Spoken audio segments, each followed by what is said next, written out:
Je te vois déjà venir en me disant qu'il n'y aura pas de token sur Base. Pourquoi? Tout simplement à cause de la mention dans la deuxième phrase de leur description Twitter. C'est littéralement écrit: nous n'avons pas prévu d'émettre un jeton. Cependant, il y a quand même 3 points qui devraient attirer ta curiosité. Le premier, c'est qu'absolument aucun projet n'a admis faire un airdrop ou release un token avant que celui-ci arrive. Ça a toujours été très énigmatique et ça fonctionnait avec des rumeurs. Et on l'a encore vu très récemment avec Arbitrum qui reniait à chaque fois quand on demandait s'il allait y avoir un token. Tout ça pour quelques mois plus tard quand même release un token. Et c'était exactement le même scénario pour Optimism à l'époque. Alors ce genre de disclaimer, eh ben ça veut pas dire grand chose. Le deuxième point, c'est que c'est absolument dans leur intérêt de venir release un token, tout simplement parce que Coinbase, l'entreprise derrière Base, eh bien elle aura quasiment à coup sûr une allocation de jetons, ce qui veut tout simplement dire de l'argent. Et crois-moi qu'avoir des tokens, même s'ils sont vestés ou qu'il y a un cliff dessus sur des gros projets comme ça, eh ben ça vaut son pesant d'or. Et le troisième point, c'est pour ta curiosité personnelle, parce qu'aujourd'hui on va pas utiliser un échange décentralisé. Non, aujourd'hui pour être éligible, on va venir déployer un smart contract. Du coup, comme tu t'en doutes, les disclaimers habituels, il n'y a absolument aucune garantie qu'il y ait un airdrop là derrière. Mais la bonne nouvelle, c'est que c'est sur testnet.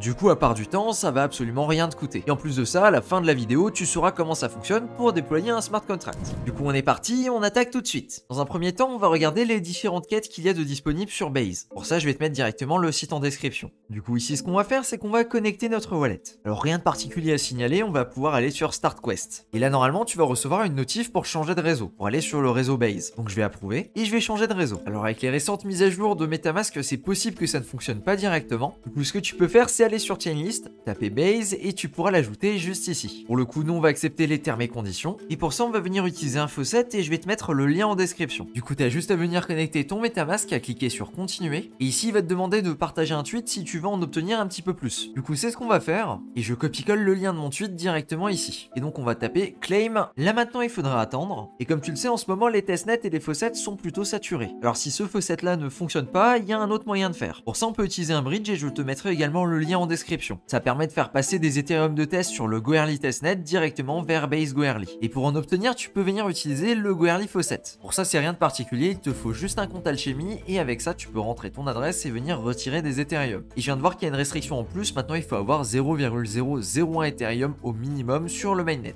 qui correspond en gros à avoir juste utilisé au moins une fois le mainnet. Rien de bien méchant. Du coup, je valide, je suis pas un robot et je demande mes Ethereum. Donc j'ai reçu mes Ethereum de test. Alors c'est possible que si tu demandes juste une fois, t'en aies pas assez, donc il faudra peut-être revenir demain, 24 heures plus tard, pour refaire une demande. Pour le coup, en général, j'en ai un petit peu de côté, donc c'est pas un souci de mon côté. Ici, je vais donc venir bridger, on va dire 0,05. Je peux cliquer sur Deposit Ethereum et je vais pouvoir confirmer. On est 5 minutes plus tard et je suis revenu sur la page des quêtes et comme tu peux voir, j'ai bien reçu mon Ethereum. Je peux donc cliquer sur continuer et là, il nous demande de venir déployer un smart contract sur Base. Alors pour ça, on va venir utiliser le wizard de chez OpenZeppelin. C'est un genre de dashboard qui permet de générer des smart contracts avec différents paramètres. On peut par exemple générer ici un contrat qui est en ERC20, en ERC721 ou en ERC1155. Alors pour le coup, ici, on va faire un grand classique, on va mettre un ERC20, on va le renommer en Mage et au niveau du ticker, on va l'appeler Mage, MAGE.